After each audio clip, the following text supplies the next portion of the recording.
Hi, everyone. I really miss seeing you in class, and after a week of hearing, Mrs. Marks, can you follow up with us?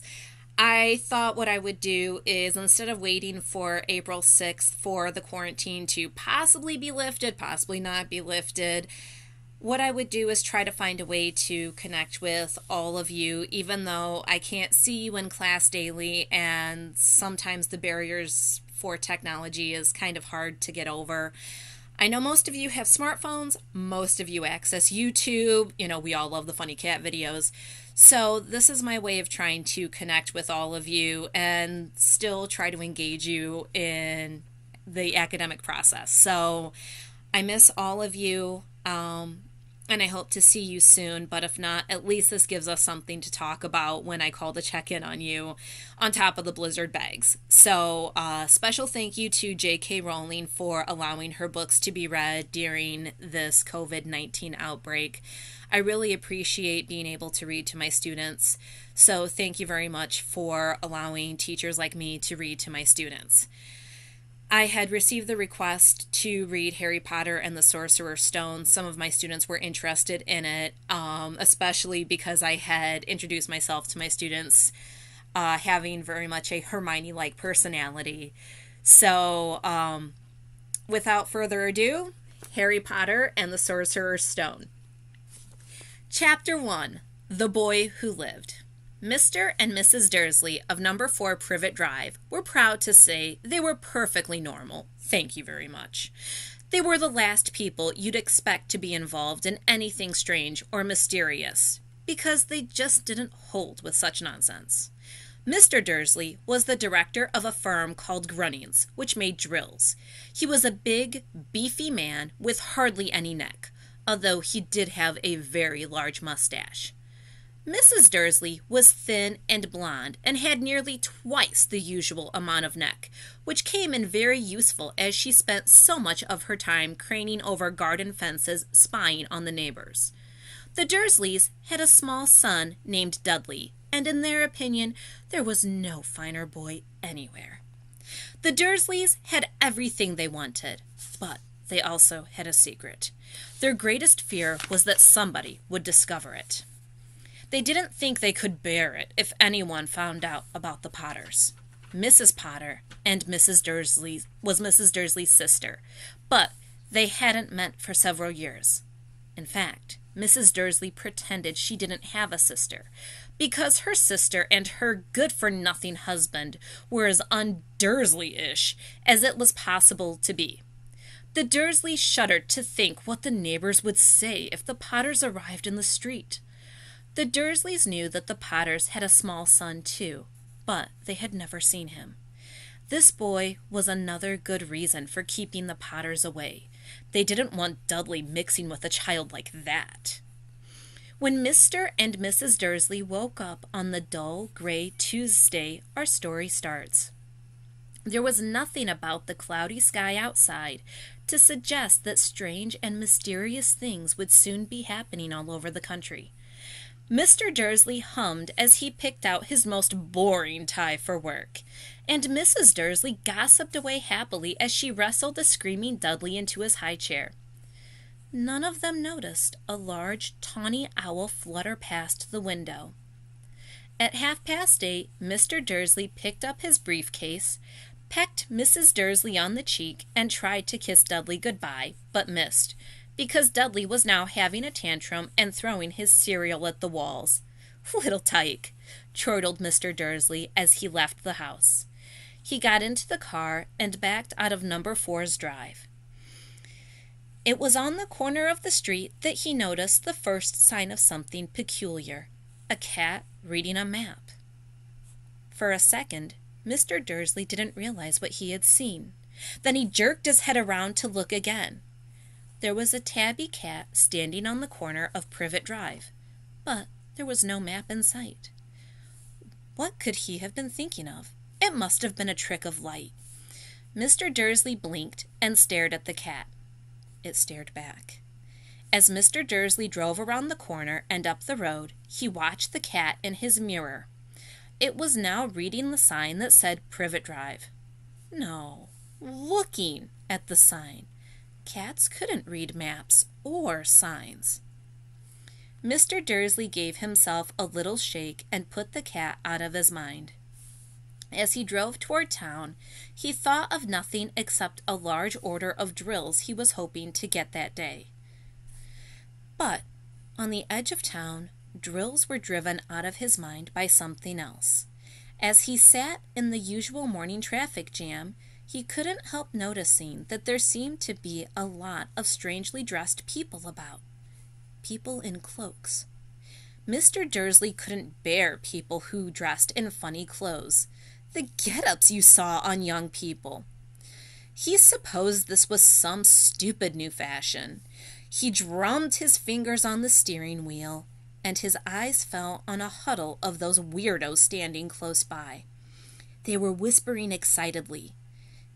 Mr. Dursley was enraged to see that a couple of them weren't young at all. Why, that man had to be older than he was, and wearing an emerald green cloak. The nerve of him! But then it struck Mr. Dursley that this was probably some silly stunt. These people were obviously collecting for something. Yes, that would be it. The traffic moved on, and a few minutes later, Mr. Dursley arrived in the Grunnings parking lot, his mind back on drills.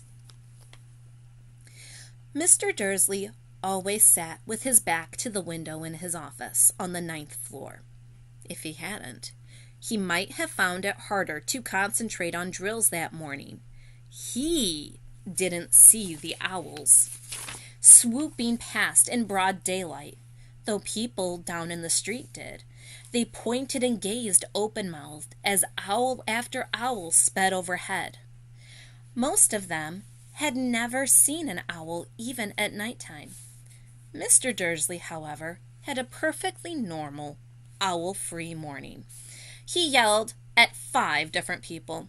He made several important telephone calls and shouted a bit more. He was in a very good mood until lunchtime, when he thought he'd stretch his legs and walk across the road to buy himself a bun from the bakery. He'd forgotten all about the people in cloaks until he passed a group of them next to the baker's. He eyed them angrily as he passed. He didn't know why, but they made him uneasy. This bunch were whispering excitedly too, and he couldn't see a single collecting tin. It was on his way back past them, clutching a large donut in a bag, that he caught a few words of what they were saying. The Potters, that's right, that's what I heard. Yes, their son Harry. Mr. Dursley stopped dead. Fear flooded him. He looked back at the whisperers as if he wanted to say something to them, but thought better of it. He dashed back across the road, hurried up to his office, snapped at his secretary not to disturb him, seized his telephone, and had almost finished dialing his number when he changed his mind. He put the receiver back down and stroked his mustache, thinking, no, he was being stupid. Potter wasn't such an unusual name. He was sure there were lots of people called Potter who had a son named Harry. Come to think of it, he wasn't even sure his nephew was called Harry. He'd never even seen the boy. It might have been Harvey or Harold. There was no point in worrying Mrs. Dursley. She always got so upset at the mention of her sister. He didn't blame her if he'd had a sister like that. But all the same, those people in the cloaks. He found it a lot harder to concentrate on drills that afternoon, and when he left the building at 5 o'clock, he was still so worried that he walked straight into someone just outside the door. Sorry, he grunted as the tiny old man stumbled and almost fell. It was a few seconds before Mr. Dursley realized that the man was wearing a violet cloak. He didn't seem at all upset being almost knocked to the ground. On the contrary, his face split into a wide smile, and he said in a squeaky voice that made passer-by stare, "Don't be silly, my dear sir, for nothing could upset me today. Rejoice, for you know who was gone at last. Even muggles like yourself should be celebrating this happy, happy day." and the old man hugged Mr. Dursley around the middle and walked off. Mr. Dursley stood rooted to the spot. He had been hugged by a complete stranger. He also thought he had been called a muggle, whatever that was. He was rattled. He hurried to his car and set off for home, hoping he was imagining things, which he had never hoped before, because he didn't approve of imagination. As he pulled into the driveway of number 4, the first thing he saw, and it didn't improve his mood, was the tabby cat he'd spotted that morning. It was now sitting on his garden wall. He was sure it was the same one. It had the same markings around its eyes. "Shoo!" called Mr. Dursley loudly. The cat didn't move. It just gave him a stern look. Was this normal cat behavior? Mr. Dursley wondered. Trying to pull himself together, he let himself into the house. He was still determined not to mention anything to his wife. Mrs. Dursley had a nice day, a normal day.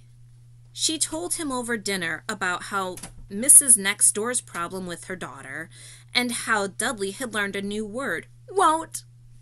Mr. Dursley tried to act normally. When Dudley had been put to bed, he went into the living room in time to catch the last report on the evening news. And finally, bird watchers everywhere have reported that the nation's owls have been behaving very unusually today. Although owls normally hunt at night and are hardly ever seen in daylight, there have been hundreds of sightings of these birds flying in every direction since sunrise. Experts are unable to explain why the owls have suddenly changed their sleeping pattern. The newscaster allowed himself a grin. Most mysterious. And now over to Jim McGuffin with the weather. Going to be any more showers of owls tonight, Jim? Well, Ted, said the weatherman, I don't know about that, but it's not only the owls who have been acting oddly today. Viewers far apart as Kent, Yorkshire, and Dundee have been phoning in to tell me that instead of rain I promised yesterday, they've had a downpour of shooting stars. Perhaps people have been celebrating bonfire night early. It's not until next week, folks, but I can promise a wet night tonight. Mr. Dursley sat frozen in his armchair. Shooting stars all over Britain, owls flying by daylight, mysterious people in cloaks all over the place, and a whisper about the Potters. Mrs. Dursley came into the living room carrying 2 cups of tea. It was no good. He'd have to say something to her. He cleared his throat nervously. Petunia, dear? You haven't heard from your sister lately, have you? As he had expected, Mrs. Dursley looked shocked and angry. After all, they normally pretended she didn't have a sister. No, she said sharply. Why? Funny stuff on the news, Mr. Dursley mumbled. Owls, shooting stars, and there were a lot of funny people in town today. So? Snapped Mrs. Dursley. Well, I just thought maybe it was something to do with, her crowd. Mrs. Dursley sipped her tea through pursed lips. Mr. Dursley wondered whether he dared tell her he heard the name Potter. He decided he didn't dare. Instead, he said as casually as he could, their son, he'd be about Dudley's age now, wouldn't he? I suppose so, said Mrs. Dursley stiffly. What's his name again? Howard, isn't it? Harry. Nasty common name, if you ask me. Oh, yes, said Mr. Dursley, his heart sinking horribly. Yes, I quite agree. He didn't say another word on the subject as they went upstairs to bed. While Mrs. Dursley was in the bathroom, Mr. Dursley crept to the bedroom window and peered down into the front garden. The cat was still there. It was staring down Privet Drive as though it were waiting for something. Was he imagining things? Could all this have something to do with the Potters? If it did, if it got out they were related to that pair of... Well, he didn't want to think of it. He couldn't bear it. The Dursleys got into bed. Mrs. Dursley fell asleep quickly, but Mr. Dursley lay awake, turning it all over in his mind. His last comforting thought before he went to sleep was that even if the Potters were involved, there was no reason for them to come near him and Mrs. Dursley. The Potters knew very well what he and Petunia thought about them and their kind. He couldn't see how he and Petunia could get mixed up in anything that might be going on. He yawned and turned over. It couldn't affect them. How very wrong he was. Mr. Dursley might have been drifting into an uneasy sleep, but the cat on the wall outside was showing no sign of sleepiness. It was sitting as still as a statue, its eyes fixed unblinkingly on the far corner of Privet Drive. It didn't so much as quiver when a car door slammed on the next street, nor when 2 owls swooped overhead. In fact, it was nearly midnight before the cat moved at all. A man appeared on the corner the cat had been watching. Appeared so suddenly and silently, you'd have thought he just popped out of the ground. The cat's tail twitched and its eyes narrowed. Nothing like this man had ever been seen on Privet Drive. He was tall, thin, and very old, judging by the silver of his hair and beard, which were both long enough to tuck into his belt. He was wearing long robes, a purple cloak that swept the ground, and high-heeled, buckled boots. His blue eyes were light, bright, and sparkling behind half-moon spectacles, and his nose was very long and crooked, as though it had been broken at least twice. This man's name was Albus Dumbledore. Albus Dumbledore didn't seem to realize that he had just arrived in a street where everything from his name to his boots was unwelcome. He was busy rummaging in his cloak, looking for something. But he did seem to realize he was being watched, because he looked up suddenly at the cat, which was still staring at him from the other end of the street. For some reason, the sight of the cat seemed to amuse him. He chuckled and muttered, "I should have known." He found what he was looking for in his inside pocket. It seemed to be a silver cigarette lighter. He flicked it open, held it up in the air, and clicked it. The nearest street lamp went out with a little pop. He clicked it again. The next lamp flickered into darkness. 12 times he clicked the put-outer, until the only lights left on the whole street were 2 tiny pinpricks in the distance, which were the eyes of the cat watching him.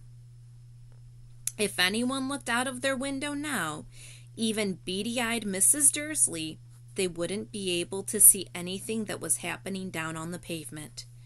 Dumbledore slipped the put-outer back inside his cloak and set off down the street toward number 4, where he sat down on the wall next to the cat. He didn't look at it, but after a moment he spoke to it. "Fancy seeing you here, Professor McGonagall." He turned to smile at the tabby, but it had gone. Instead, he was smiling at a rather severe-looking woman who was wearing square glasses exactly the shape of the markings the cat had around its eyes. She, too, was wearing a cloak, an emerald one. Her black hair was drawn into a tight bun. She looked distinctly ruffled. "How did you know it was me?" she asked.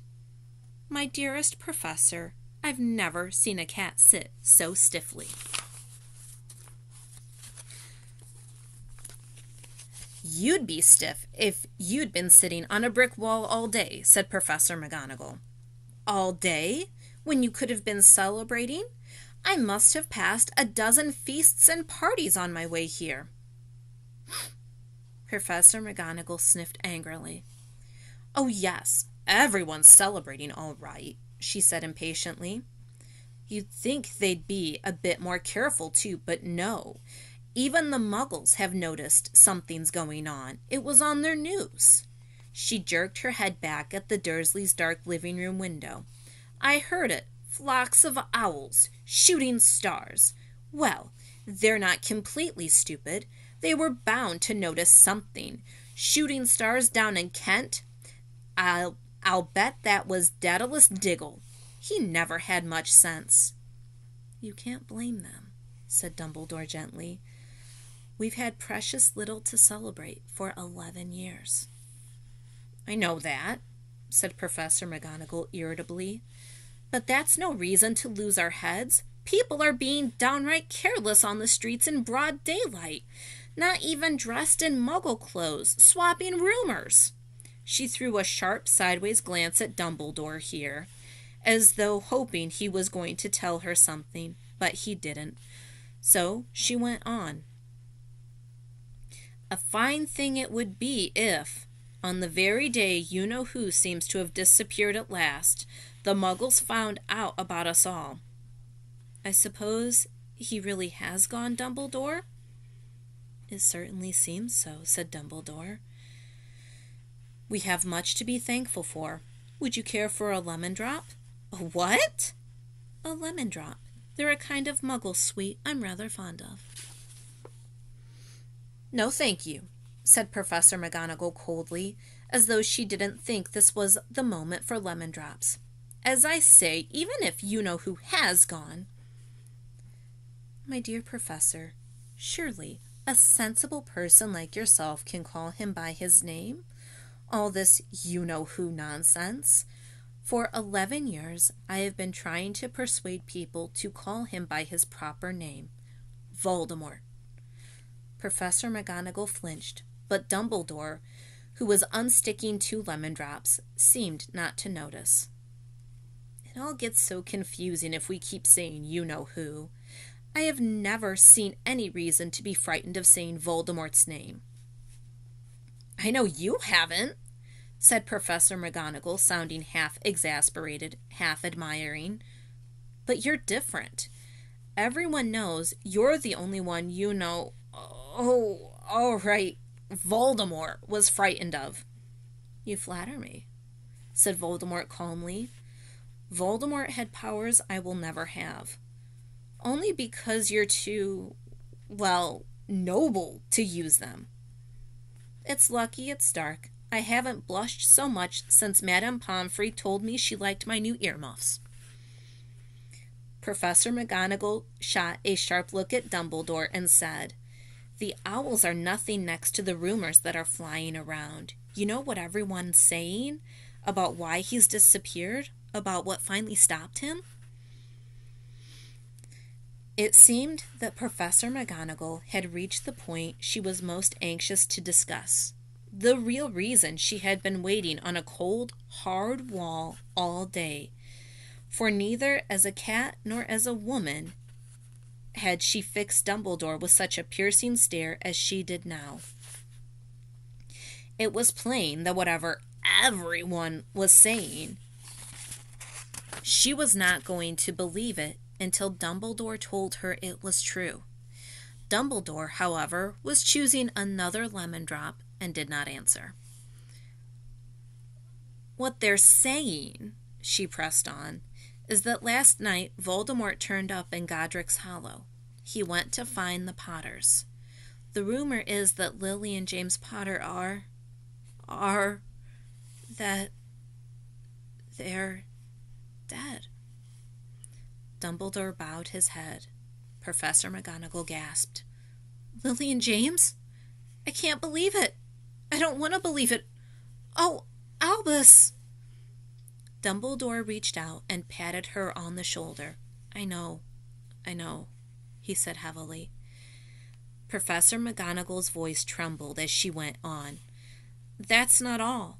They're saying he tried to kill the Potter's son, Harry. But he couldn't. He couldn't kill that little boy. No one knows why or how. But they're saying that when he couldn't kill Harry Potter, Voldemort's power somehow broke. And that's why he's gone. Dumbledore nodded glumly. It's true? Faltered Professor McGonagall. After all he's done, all the people he's killed, he couldn't kill a little boy? It's just astounding. Of all the things to stop him, but how in the name of heaven did Harry survive? We can only guess, said Dumbledore. We may never know. Professor McGonagall pulled out a lace handkerchief and dabbed at her eyes beneath her spectacles. Dumbledore gave a great sniff as he took a golden watch from his pocket and examined it. It was a very odd watch. It had 12 hands, but no numbers. Instead, little planets were moving around the edge. It must have made sense to Dumbledore, though, because he put it back in his pocket and said, Hagrid's late. I suppose it was he who told you I'd be here, by the way. Yes, said Professor McGonagall, and I don't suppose you're going to tell me why you're here, of all places. I've come to bring Harry to his aunt and uncle. They're the only family he has left now. You don't mean, you can't mean, the people who live here? Cried Professor McGonagall, jumping to her feet and pointing at number 4. Dumbledore, you can't! I've been watching them all day. You can't find 2 people who are less like us, and they've got a son. I saw him kicking his mother all the way up the street, screaming for sweets. Harry Potter cannot live here. It's the best place for him, said Dumbledore firmly. His aunt and uncle will be able to explain everything to him when he's older. I've written them a letter. A letter? Repeated Professor McGonagall, faintly sitting back down on the wall. Really, Dumbledore? You think you can explain all this in a letter? These people will never understand him. He'll be famous, a legend. I wouldn't be surprised if today was known as Harry Potter Day in the future. There will be books written about Harry. Every child in our world will know his name. Exactly, said Dumbledore, looking very seriously over the top of his half-moon glasses. It would be enough to turn any boy's head. Famous before he can walk and talk. Famous for something he won't even remember. Can't you see how much better off he'll be growing up away from all that until he's ready to take it? Professor McGonagall opened her mouth, changed her mind, swallowed, and then said, Yes, you're right. Of course. But how is the boy getting here, Dumbledore? She eyed his cloak suddenly, as though she thought he might be hiding Harry underneath it. Hagrid's bringing him. You think it wise to trust Hagrid with something as important as this? I would trust Hagrid with my life, said Dumbledore. I'm not saying his heart isn't in the right place, said Professor McGonagall grudgingly, but you can't pretend he's not careless. He tends to... What's that? A low rumbling sound had broken the silence around them. It grew steadily louder as they looked up and down the street for some sign of a headlight. It swelled to a roar as they both looked up at the sky, and a huge motorcycle fell out of the air and landed on the road in front of them. If the motorcycle was huge, it was nothing compared to the man sitting astride it. He was almost twice as tall as the normal man and at least 5 times as wide. He looked simply too big to be allowed, and so wild. Long tangles of bushy black hair.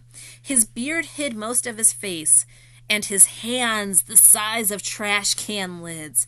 His feet in their leather boots were like baby dolphins. In his vast muscular arms, he was holding a bundle of blankets. "Hagrid," said Dumbledore, sounding relieved. "At last. And where did you get the motorcycle?"